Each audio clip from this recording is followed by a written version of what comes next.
Aportando Luz, episodio 121.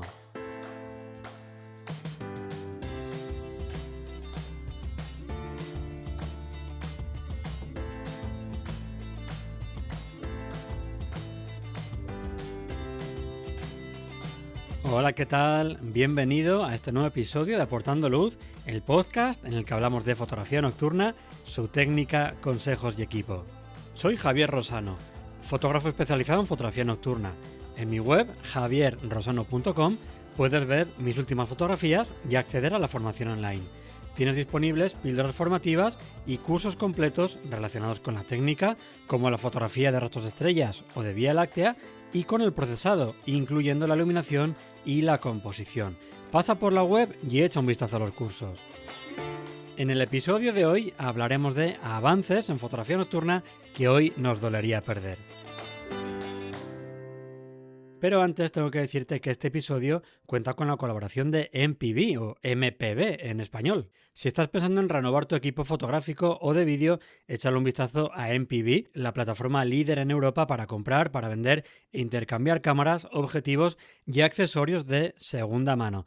Todos los artículos son revisados por especialistas y descritos además en detalle para que sepas exactamente en qué estado está cada producto antes de comprarlo. Y además, si tienes equipo que ya no usas, pues puedes venderlo de forma sencilla o intercambiarlo por otro artículo disponible en la plataforma. Y eso además es algo muy interesante en fotografía nocturna, que es una disciplina pues que exige mucho al equipo fotográfico y en la que MPV te ayuda para tener tanto la cámara como los objetivos más actuales con las mejores prestaciones, pero sin tener que invertir más dinero del necesario.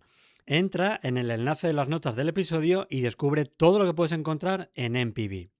Y ahora ya sí, vamos con el último episodio de la temporada en el que quiero hablar de, bueno, pues esas mejoras que han llegado al equipo, accesorios también o software de revelado y procesado, algunas de esas mejoras incluso pues casi sin darnos cuenta, pero que sin embargo, pues ahora nos costaría muchísimo trabajar sin ellas.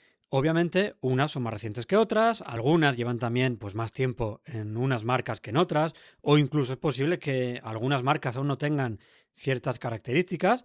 Y esto lo aviso porque, bueno, pues luego siempre hay alguien que dirá que, bueno, pues que no sé qué marca lo tiene ya desde hace 20 años, o que la mía esto aún no lo tiene, o que no lo encuentro, o que si una marca fue la primera en hacerlo. Bueno, no os toméis este episodio en serio, no se trata tampoco de, pues, averiguar exactamente qué marca fue la primera, en qué año, sino de, pues, contar aquello que ahora nos facilita el trabajo en fotografía nocturna, echando un poquito la vista atrás para recordar, pues, esas cositas que, como decía antes, ¿no? Pues que están ahí, están en nuestra mochila y que ahora pues sería muy complicado trabajar sin ellas.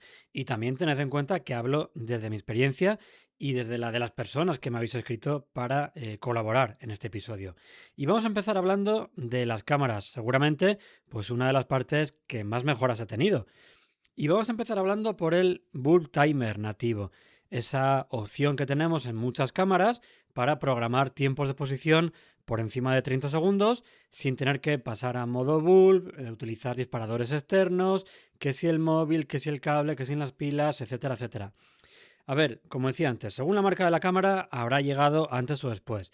En mi caso, que utilizo Sony, bueno, pues en la A7 IV no lo tengo, ni en la A7 IV, ni en la A7 III, ni obviamente tampoco en la A7 II.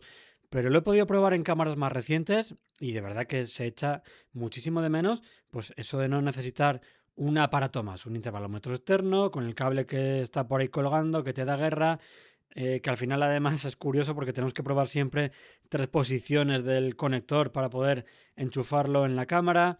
Bueno, pues también con las pilas, que siempre hay que vigilar que estén bien cargadas y que también, a mí además esto me da muchísima, muchísima guerra.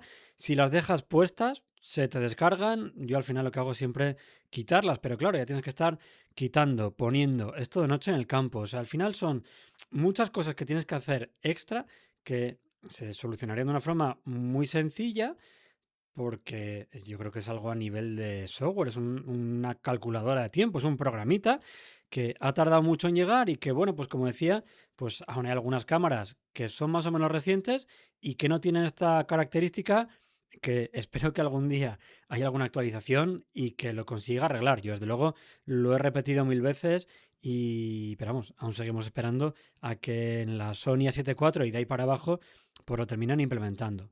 Y otra característica que también a priori es sencilla de implementar es el intervalómetro interno para timelapses. Eso de poder dejar la cámara haciendo una secuencia de fotos para una fotografía, pues yo qué sé, de rastros de estrellas o un timelapse sin tener que tener conectado el intervalómetro, pues también es una gozada porque, pues eso, es otro trasto más, encima que tienes que dejar ahí conectado durante, no lo sé, 1 hora, 2 horas, la posibilidad de que se quede sin pilas, que el viento empieza a darle golpes y afecte eso a la trepidación de la cámara, ya sea por el cable, el propio intervalómetro, cualquier cosa. Y luego también, hace un tiempo, si querías el archivo RAW comprimido para no llenar los discos duros, había que pagar ese, pues no sé cómo llamarlo, ese peaje de la compresión con pérdidas. Que sí, que te ocupa menos, pero también es verdad que el archivo puede tener un poquito menos de calidad. No lo sé si esa pérdida es muy grande o no, pero también es verdad que en fotografía nocturna solemos exprimir al máximo cada archivo y eso al final pues hay una gran probabilidad de que se traduzca en artefactos raros en nuestra imagen. Pero la llegada del archivo RAW comprimido sin pérdidas te da esa calidad del archivo RAW sin comprimir, pero con la mitad del tamaño, con la mitad del peso. Y eso, pues a lo mejor si haces 10 fotos por noche, pues si haces 2 salidas o vamos a poner 4 al mes, tampoco es mucha diferencia de almacenamiento. Pero si, yo qué sé, si haces muchas fotos por salida, porque haces panorámicas, haces rastros de estrellas o haces un timelapse, te puedes ahorrar mucho almacenamiento por salida, que eso si lo traducimos en dinero con los discos duros, tal y como está ahora mismo el precio, pues es una cosa que hay que tener en cuenta. Otra opción también, y relacionado con lo que estamos hablando de los timelapse, es el obturador electrónico.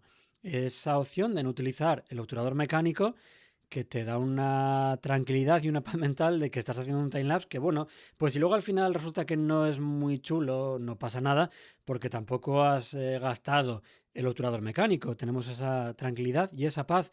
Así que cualquier ayuda por ese lado es bienvenida. No queremos estropear nuestra cámara porque al final sabes que aunque ese timelapse no sea nada del otro mundo, pues tampoco ha sufrido mucho la cámara haciendo esas fotos. Es verdad que, al menos en las cámaras Sony pasa, que si tienes activado el obturador electrónico, no te deja pasar por encima de esos 30 segundos y llegar al modo bull para poder hacer fotos de más tiempo de exposición. Y es muy habitual que cuando alguien compra una cámara nueva y no está acostumbrado al obturador electrónico, intenta hacer una fotografía de más tiempo de exposición de 30 segundos, de pasar a ese modo bulb, y que, pues que por mucho que mueve la rueda, no llega ese modo bulb. Bueno, pues acordaros que es por esto, es porque tenéis configurado el obturador electrónico. Otra mejora también, el Bright Monitoring, esa opción de visión nocturna. Javier Martínez Morán y también Sebastián Pacheco me comentaban eso, que le costaría muchísimo trabajar sin el Bright Monitoring. Y es que antes, bueno, pues ese trabajo de composición en fotografía nocturna, cuando ya era de noche, pasaba por hacer varias fotos de prueba, mover la cámara a ciegas sin saber muy bien lo que estabas haciendo, o no sé si es peor incluso, mientras sujetabas la linterna con la boca, que alguna vez me ha tocado a mí hacerlo, para intentar acertar con el encuadre correcto. Es un trabajo que era, bueno, pues bastante tedioso. Hoy en día, sin embargo, con esta opción de verificación luminosa o de visión nocturna, según la marca, pues te permite obtener una imagen con bastante más luz en la pantalla en tiempo real y entonces puedes componer sin tener que pelearte con ese proceso tan iterativo que era antes. Es verdad también que tiene una pega y es que al final como lo que hace es utilizar un tiempo de exposición más largo en ese vídeo que estamos viendo en la pantalla, pues cualquier movimiento que hacemos con la cámara hace que sea un poco más lento de ver, pero bueno, no es algo que sea tampoco nada grave, es verdad que no es tan inmediato, pero bueno, desde luego yo lo utilizo muchísimo y me costaría muchísimo trabajar sin él. De hecho, tengo cámaras que no tienen esa opción y me cuesta mucho trabajar porque ya digo, tienes que estar o con una mano con la linterna, o como decía antes, medio en broma, medio en serio, con la linterna en la boca, con la otra moviendo la cámara y una vez que tienes ya el encuadre correcto, sueltas la linterna corriendo, aprietas la rótula y rezas para que no se haya movido nada en ese intervalo de tiempo. Ya digo, era un trabajo que era bastante cansado y mil problemas tenemos ya en fotografía nocturna, mil cosas nos van a salir como para encima tener que estar también con esta otra cosa, pues dándonos un poquito de guerra. Así que cuanto más tranquilo y más suave vaya todo, mejor que mejor. Luego también, otra mejora que ha ido llegando con el tiempo, que también depende mucho de cada marca, de cada cámara, pues el salto habrá sido mayor o peor, o antes o después, son esas baterías de nueva generación. Claro, también depende mucho del uso que le damos cada uno a la cámara, porque yo recuerdo con la Sony A7 II que tenía un modelo de baterías muy antiguo, que cuando tenía que hacer fotografías nocturnas con esa cámara, salía con muchísimas, muchísimas baterías. Y digo muchísimas, y no sé si serían 4 baterías mínimo para solo una cámara. Es verdad que no utilizaría todas, pero por lo menos tenía la tranquilidad de que tenía esas opciones en la mochila. Porque al final era muy probable que la cámara y el frío se acabaran comiendo varias de esas baterías. De hecho, tenía calculado que podía hacer casi unas 2 horas de timelapse, siempre y cuando, claro, dejara la pantalla apagada y además también con el truco de, bueno, digo truco, tampoco es que sea nada del otro mundo, esas pruebas de encuadre y de exposición las hiciera con otra batería diferente. Entonces lo que hacía era, con una batería que tenía ya a medio gastar, hacía esas pruebas de exposición, pruebas de encuadre, etcétera, etcétera, y cuando tenía ya todo listo, ponía la batería que estaba al 100% y empezaba con el trabajo del timelapse. Luego ya con las versiones que han ido saliendo después, por ejemplo, la Sony A7 III tiene una batería ya con un modelo diferente y rara es la noche en la que gasto más de una batería. Otra ventaja, y que también yo creo que lo he comentado ya, y que me cuesta mucho trabajar con una cámara que no tiene esto, son las pantallas que son totalmente articuladas. Porque esas pantallas en las que solo tenemos el movimiento de basculación hacia arriba o hacia abajo, eran y son, porque yo sigo teniendo en dos de mis cámaras este tipo de pantalla, el enemigo número uno en la fotografía nocturna en formato vertical. Porque si quieres hacer una composición en horizontal, bueno, pues más o menos te puedes apañar. Si la tienes muy alta, inclinas la pantalla hacia abajo. Si tienes la cámara muy baja, la inclinas hacia arriba. Pero es ponerla en vertical y eso es un infierno. Porque además, si quieres poner la cámara a ras del suelo, que es algo muy común también, pues para ganar esa fuga que nos va a dar un poquito de profundidad, para incluir la Vía Láctea, etcétera, etcétera, pues tienes que literalmente tirarte al suelo para poder ver el encuadre. Y claro, eso es, pues al final, riesgo de mojarte, de mancharte, de coger frío si es en invierno, de coger garrapatas y al final, bueno, pues es una complicación. O incluso aunque la altura fuera un poquito más baja de lo normal, también se echa de menos porque tienes ya que andar inclinando un poquito, que si pongo la rodilla en el suelo, que si inclino la espalda, al final es muy, muy incómodo y hace que ese trabajo de encuadrar y más aún cuando no tenemos esa opción de bright monitoring, sea todo mucho más tedioso. Al final, esa estandarización de las pantallas totalmente articuladas, pues ha salvado, yo creo que muchas espaldas, muchas cervicales y ha dado mucha tranquilidad en ese proceso de encuadrar y de componer. Luego hay una mejora que es curioso que para mí esto tampoco me ayuda muchísimo. Yo entiendo que es un salto muy grande a nivel de tecnología, que en muchos otros dispositivos yo al menos lo uso muchísimo, pero que aquí en las cámaras, sin embargo, pues tampoco es que lo utilice mucho. Y me refiero a las pantallas táctiles. Veo a mucha gente en los talleres que utiliza muchísimo para ampliar, para enfocar, para cambiar parámetros. Yo ya digo, me he acostumbrado mucho a trabajar con las ruedas, a trabajar con los botones y no tengo configurada la pantalla táctil. Seguramente si lo hago y lo utilizo, me acabaría acostumbrando y encontraría, pues luego echándolo de menos si no lo tengo. Pero por ahora, alguna vez que lo he intentado probar, no me termina de convencer y sigo manteniéndome en esa versión antigua de no utilizar la pantalla táctil. Pero digo, que muchísima gente la utiliza, además lo hacen muy bien y veo que son muy, muy rápidos. Así que yo creo que también es una ventaja que para muchos de nosotros ahora sería un imperdible. Y hablando de botones y de trabajar con la cámara, una ventaja grandísima, que es verdad que no es tan reciente, que yo creo que lleva ya bastante tiempo, es el hecho de poder configurar los botones. Porque eso de poder poner el ISO en el botón que tú quieras, el balance de blancos, la opción del bright monitoring que decía antes, esa opción de aumentar la luz de nuestra pantalla para encuadrar. Son opciones que es verdad que te tienes que memorizar esos botones, pero que una vez que lo sabes, y que tampoco son tantos, hace que ese trabajo en el campo sea mucho más rápido. Cambiar los parámetros, encuadrar, cualquier cosa, es todo mucho más sencillo. Y luego también hay otra opción que me comentaba Sebastián Pacheco, que es el hecho de el enfoque a las estrellas, ya sea con la cámara, que hay cámaras que Además, la gente que lo tiene le encanta presumir, en los talleres siempre me lo dice la gente que tiene esas marcas, que con un botón pues te hace el enfoque automático a las estrellas, o también esos objetivos que tienen un botón al que le puedes asociar una distancia de enfoque, ya sea la distancia de enfoque a la que vas a tener enfocado las estrellas porque ya lo has probado alguna noche y lo has guardado ahí, o la distancia hiperfocal o la distancia que sea. De tal forma que cuando sales al campo le das al botoncito del objetivo y te enfoca ya a esa distancia automáticamente, que también te quita mucho trabajo porque parece mentira, pero ese enfoque a las estrellas es una cosa que cuesta bastante. Y hace un tiempo, bueno, pues disparamos a ISO 3200 o ISO 6400 con miedo a reventar las luces más altas del encuadre. Pues yo qué sé, contaminación lumínica, las estrellas y perderíamos el color, etcétera, etcétera. Y sí, obviamente tenía que hablar del ISO en variante.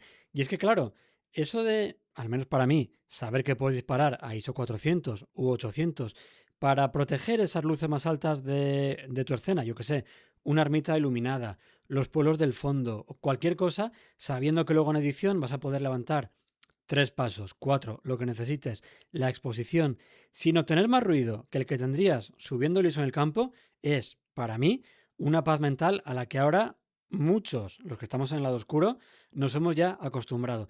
También es verdad que sé que hay gente que, justo hablando de paz mental, el hecho de irse a casa con una fotografía que en la pantalla la ve negra, no le gusta nada, no le da nada de tranquilidad. Pero bueno, no me voy a extender más en esto porque si quieres saber más del ISO en variante, ya hablé de esto en el episodio 39, que hice un especial para hablar justo de esta técnica y que ya digo, para mí pues es un antes y un después para pues volver más tranquilo a casa sabiendo que esas luces altas, que de otra forma sería mucho más probable que estén quemadas, ahora sé que tengo más información en esas zonas. Bueno, y cerramos ya este apartado de cámaras y nos vamos a hablar de los objetivos. Es verdad que tampoco hay mucho aquí en la parte de objetivos. Además, ya hemos hablado también algo, pues cuando estábamos comentando el hecho del enfoque a las estrellas, con esos botones preconfigurados. También hay algunos objetivos, es verdad que tiene una pantalla para tener ahí información del diafragma, de la distancia de enfoque, que es algo que a mí no me termina de convencer, lo he probado alguna vez, pero a mí al menos no me gusta. Además, quizá también puede darnos algo de guerra, ¿no? El hecho de tener ahí, pues, algo que necesita electricidad de la batería, algo que se puede estropear. Yo creo que cuanto más sencillos sean, mejor. Y al menos en mi caso, ya digo que no es algo que utilice con frecuencia y que por tanto, pues, no echo de menos. Pero sí que es verdad que, bueno, pues tenemos ópticas modernas a aperturas máximas de 1.4, 1.8, con una aberración óptica además bastante controlada. Y esta también es un imprescindible para Aitor, según me comentaba por Telegram. Esas lentes, pues pata negra que rinden muy bien desde 1.4, o lentes algo más asequibles, también más compactas, más ligeras, que caben en cualquier sitio y que nos dan mucha versatilidad. De hecho, cada día van sacando ópticas que son más luminosas, objetivos que son más compactos, más ligeros, aunque, bueno, pues para desgracia nuestra, no siempre eso quiere decir que sean más baratos. Pero bueno, es verdad que hay un abanico mucho más amplio que el que teníamos antes y tenemos ya para todos los gustos, ¿no? Pues esas pata negra que son grandes, caros, pero con una calidad brutal, objetivos más intermedios, con una buena calidad, algo mejor de precio y que además son un poquito más compactos, lentes que son muy pequeñas. Yo creo que tenemos un poquito pues para todos los gustos, para todos los bolsillos y también para todas las necesidades. Y bueno, vamos a hablar de accesorios. Yo creo que aquí hay bastante chicha. Primero, los anillos giratorios, estos anillos tipo Atoll, Ulanzi también tiene, porque esa historia de pelearse con la rótula para pasar de vertical a horizontal, que, bueno, pues descentras el plano, que tampoco es que sea gran problema, desequilibras el tracker, que bueno, que tampoco es verdad que en alguna situación, según la focal, etcétera, puede darnos guerra, pero encima eso tiene que encontrar el huequecillo de la rótula, volver a girarla en el eje vertical para volver a encontrar esa posición inicial. Eso daba muchísima guerra. Había gente además que, lo he visto en algún taller, que ese proceso le costaba muchísimo el pasar de un encuadre horizontal a vertical y por incomodidad prefería mantenerse en el encuadre horizontal. Y es una pena que al final, por esas limitaciones, pues nos perdamos composiciones que quizás nos gustarían más. Bueno, pues yo creo que estos anillos giratorios han sido una bendición absoluta en fotografía nocturna, astrofotografía de paisaje, porque el hecho de cambiar de horizontal a vertical en mitad de la noche, sin desequilibrar el Star Tracker, sin tener que pelearte con la mosca de la rótula de bola, etcétera, etcétera, es un antes y un después. O, como me pasaba a mí, si utilizas una placa en L para evitarte ese movimiento de la rótula, bueno, pues me pasaba 1000 veces que hacía el encuadre correcto, enfocaba, hacía las pruebas de posición y cuando iba a configurar el modo bull para disparar, digo, ostras, que no he puesto el intervalómetro. Vuelta otra vez a quitar la cámara, con la llave Allen a sacar el brazo ese de la L para poder enganchar el intervalómetro. Un intervalómetro que además tienes que engancharlo con el cable de una determinada forma para que el cable salga por donde tiene que salir. Un auténtico dolor de cabeza. Así que otro accesorio que ha llegado a nuestros equipos y que, bueno, yo también lo tengo en una cámara, en otras dos no, y es otra cosa que se echa de menos, ¿eh? El hecho de tener que trabajar con una cámara sin placa en L, que tengo una, otra con la placa en L, que tengo otra, pues es mucho más difícil que con esas cámaras con el anillo giratorio. Y no sé si es muy común o no, porque nadie me lo ha dicho, pero al menos a mí sí que me da mucha guerra, es el hecho de tener pilas de todo tipo. Pilas AAA, pilas AA, pilas grandes de las que utilizan las linternas que cogemos en, yo qué sé, en AliExpress. Al final teníamos un montón de pilas, un montón de cargadores, y eso cuando era, pues no sé, organizar una mochila para un viaje, eso era una auténtica locura. Al final, la mayoría de las cosas vienen ya con USB-C, yo qué sé, frontales, las luces LED que utilizamos, el tracker, y poder salir en una noche con uno o varios powerbank que te permitan cargar algo si se te ha acabado, es una tranquilidad brutal y sobre todo lo que decía antes, ¿no? El hecho de no tener que andar con 25.000 cargadores para poder cargar todo lo que llevas en la mochila, sino que mira, con el cargador que utilizas para el móvil, con ese mismo sabes que vas a poder cargar todo. Para mí eso es una bendición. Y hablábamos de baterías, cargadores USB-C y es una gran ayuda para la iluminación LED. De hecho, Aitor por Telegram me contaba que su imprescindible es el panel LED, porque antes iluminaba la escena con linternas, era bastante trabajo, y ahora con el panel LED, con una luz pues, controlada y continua, ese trabajo es mucho menor. Y es totalmente cierto. Yo hablaría aquí, añadiría no solamente los paneles LED, sino también las linternas, porque antes tenemos que ir con flashes, con 4 pilas AA para cada flash, con los geles de colores para modificar la luz, pero también con una linterna halógena para la luz cálida, que además tenía esa pega de que tenía un circulito negro dentro, que tenías que hacer un difusor con un tapón de una botella para intentar mitigarlo o cristales también de colores en unas fundas que eran un poquito ortopédicas.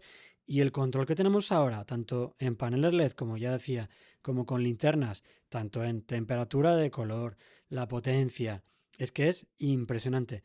En los últimos años han salido al mercado tanto mini paneles LED ultra asequibles, que son muy muy baratos, como linternas LED en las que regulas el porcentaje exacto de intensidad, los Kelvin para mimetizar la iluminación con la luz ambiental, con la contaminación lumínica y que te permiten trabajar de una forma pues muy muy precisa, muy quirúrgica y que es una gozada. Si es que en los paneles LED puedes configurar el color como si fuera un pincel de Photoshop, con el tono, la saturación, el brillo, es una barbaridad. Y pues no sé si es la opción más escogida, pero ahí andará, porque me lo han comentado Nicolás Escobar y Francis Fernández por Instagram, Francisco Javier por Telegram, yo también lo comparto, que son los Star Tracker compactos. Pues esa opción que tenemos ahora mucho más asequible, podríamos decir que es una democratización de la larga exposición de las fotografías del cielo sin cargar con trackers pesados y que además son un poquito más caros. Aunque es verdad que los Star Tracker, pues ya digo, existen desde hace mucho tiempo, eran aparatos más grandes, más pesados, complejos incluso también de alinear y por supuesto más caros. Sin embargo, en los últimos años es cuando hemos vivido pues esa fiebre de los Star Trackers que es que literalmente caben en el bolsillo de la chaqueta, en cualquier rincón de la mochila y además por un precio mucho más bajo de lo que costaban los de antes. Y claro, perder esos Star Trackers compactos pues significaría volver a esa tiranía de la regla NPF o de los 500. Significaría también estar limitados a fotos de 10 o 15 segundos a ISOs altísimos para que las estrellas no salgan movidas. Y ya digo, gracias a estos Star Trackers ligeros, pues todos tenemos en mente el Nomad de Moves of Move, cualquier fotógrafo de paisaje puede hacer ya exposiciones de 2, 3 minutos o incluso más a ISOs muy bajos, consiguiendo cielos súper limpios de ruido, detallados y con un gran rango dinámico, sin dejarse también la espalda en llevar esos Star Trackers que si vas a estar cerca del coche, genial, pero si querías andar un poquito era ya un poco paliza. Y como ejemplo, pues Francisco Javier me dijo lo siguiente: es sorprendente lo que se puede sacar con una micro 4 tercios del 2017, una Lumix G9 y el Nomad. Encima es que puedes jugar con objetivos que jamás usaría en nocturnas, como un 90 milímetros que tengo para retratos o incluso con más focal. Es una maravilla. Yo ya digo, opino igual, tanto por la opción de trabajar con fotos con mejor calidad a nivel de archivo RAW, como también por la flexibilidad y la creatividad que nos permite. Es una auténtica pasada. Y luego también han comentado varias personas, como Fer y Luis Merino, otro tracker que no es tan ligero, pero que sí que automatiza muchísimos trabajos, como es el Venro Polaris. Esa opción de poder hacer panorámicas automáticas, encima apiladas, etcétera, etcétera, pues debe ser una maravilla. Yo no lo tengo, yo trabajo con el Nomad, pero sí que conozco mucha gente que está trabajando con el Venro Polaris y súper contento porque, bueno, pues es más caro, es más pesado, pero te ofrece otras características que también son muy interesantes y, como decía antes, tenemos de nuevo para todos los bolsillos, todos los gustos y todas las necesidades. Y aunque esto no es algo exclusivo de fotografía, sí que hay una cosa que a la gente friolera como yo, pues nos ha venido muy muy bien, como es la ropa calefactable. Yo en mi caso utilizo calcetines calefactables y son una auténtica maravilla, porque en esos tiempos muertos en los que la cámara está haciendo una secuencia de fotos de larga exposición, por ejemplo, del cielo de invierno, para después apilarlos, que estamos completamente parados sin hacer nada, esos momentos a mí se me hacían muy largos, los pies se me quedaban helados y o te ponías a saltar como si te hubiera picado un escorpión o te inventabas un baile, ostras, se pasaba mal, ¿eh? Yo al menos lo pasaba fatal. Y sin embargo, pues con esos calcetines calefactables he conseguido no pasar tanto frío, no tengo ya ese problema, porque además incluso al mínimo de intensidad, para mí, y ya digo, soy muy friolero, es ya suficiente. Y dejamos atrás la parte de accesorios y nos vamos al software, que también ha habido muchísimos avances, ¿eh? Parece mentira, pero si echamos la vista atrás, que es el objetivo de este episodio, vamos a encontrar con muchísimas cosas que, bueno, pues están ahí, nos vienen súper bien, pero que, jolín, si te las quitan, a lo mejor sufriríamos, ¿eh? La primera, aplicaciones de planificación como Photopills o Planit, que lo es para mí es una grandísima ayuda, y también para Mario Garrido, al que le mando un abrazote, y lo son por varios motivos. Porque os imagináis cómo sería ahora salir al campo con poca información de lo que te vas a encontrar. Pues yo que sé, trabajando con Stellarium, con Google Earth y poquito más. Al final, la info que dan las aplicaciones de ahora, Photopills, Planet, junto con la precisión que tenemos de la realidad virtual o la realidad aumentada, te permiten saber cómo va a ser tu foto incluso meses antes de hacerla. Y eso es una auténtica bestialidad. Porque todas estas fotos en las que buscamos que el objeto celeste, ya sea la luna, el sol incluso, la nebulosa Orión, la región de Antares y de Rofiuki, cualquier cosa que se nos ocurra, pues que ese objeto esté en un lugar concreto del encuadre, es que sin estas aplicaciones, vamos, nos volveríamos locos. De hecho, la creatividad, la puerta que ha abierto a la creatividad estas aplicaciones es brutal. Porque, no sé, quizás antes también se podría hacer, ¿eh? No digo que no. Se podría hacer, seguramente sería mucho más complejo, pero sí que ha roto esa barrera de entrada, ese escalón de iniciación ahora es mucho más sencillo y ha permitido que mucha más gente haga este tipo de fotografías, llevando la creatividad a unos límites insospechados, porque el problema que teníamos antes, que era pues esa planificación, ahora ha dejado de ser un problema. Así que mil gracias también a todas estas aplicaciones que nos han venido súper bien. Pero también hay otro motivo, que es el que me comentó Mariano Otero por Instagram, y es para hacer las panorámicas. Porque el hecho de saber cuántas filas, cuántas columnas necesitas según tu encuadre, horizontal o vertical, y según la focal, es de gran ayuda. Así como también, pues saber cuántos grados tienes que girar la rótula para poder hacer el siguiente panel solapando el suficiente espacio entre foto y foto para que luego el cosido en el ordenador pues se haga bien. Que, jolín, pegarte una paliza en coche, hacer las fotos de la panorámica y luego venir a casa y ver que no hay un solape suficiente, eso sí que duele. Y porque claro, también hay otra opción que era la de buscar referencias en el cielo. Yo creo que lo he comentado ya en algún episodio. Si lo he hecho, perdonad por repetirme, pero bueno, lo cuento otra vez Porque para hacer esas referencias, para buscar esas referencias en las fotos del suelo, en la fila del suelo, es más o menos sencillo, ¿no? Pues coges algo en el horizonte, un arbusto, una montaña, cualquier cosa, es más fácil, pero cuando tienes que hacer algo del cielo, es más complicado. Si tienes algo en el suelo, aún tienes el horizonte, bueno, pues más o menos puedes encontrarlo. Pero si es una noche en la que la Vía Láctea está ya muy alta y tienes que hacer una segunda fila del cielo para poder completar la panorámica, ahí encontrar referencias no es nada sencillo. Yo recuerdo una vez que digo, mira, tengo aquí justo una estrella súper brillante donde tiene que estar para luego poder mover el encuadre hacia la derecha y que me quede justo en el borde. Me pongo a mover la cámara, empiezo a rotar la rótula, ajusto esa estrella luminosa en el borde del encuadre y de repente la estrella se empieza a mover otra vez. Digo, ¿qué está pasando? O sea, habré dejado la rótula floja, lo hago otra vez, la estrella se seguía moviendo. Obviamente no era una estrella, sino que era un avión, no me había dado cuenta y estaba utilizando un avión como referencia para hacer ese solape. Obviamente tuve que volver otra vez a la fotografía anterior para ver qué estrellas, ahora ya sí, estaban en esa zona e intentar buscarlas como si eso fuera, pues encuentra las 7 diferencias. Ese fue un momento de auténtica locura. Claro, el hecho de utilizar estas aplicaciones te permiten ya, pues con una rótula graduada, saber cuántos grados tienes que girar y eso da también una paz mental muy, muy grande.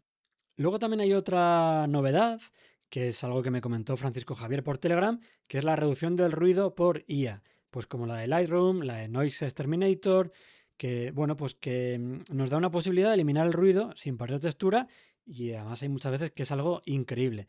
Eso sí, ojo con esto, porque hace falta que ese archivo RAW de partida tenga suficiente información, porque si no, la IA se va a empezar a inventar texturas, colores y puede salir una cosa que es un auténtico desastre. Así que ojito con esto, intentad siempre venir a casa con la mejor información posible en el RAW, con la mayor cantidad de luz posible, para que esa IA de los programas de reducción de ruido trabaje con la mejor materia prima posible. Y también, relacionado con la IA, Alberto Vázquez me dice que su imprescindible es la eliminación de manchas en el sensor por IA, con esa opción reciente que las detecta en Lightroom automáticamente y las elimina. Le das un botón, te las quita todas, no tienes ya que andar buscándolas, haciendo zoom, borrando, etcétera, etcétera. De nuevo es una opción que nos permite ahorrarnos mucho tiempo, trabajar de una forma mucho más cómoda.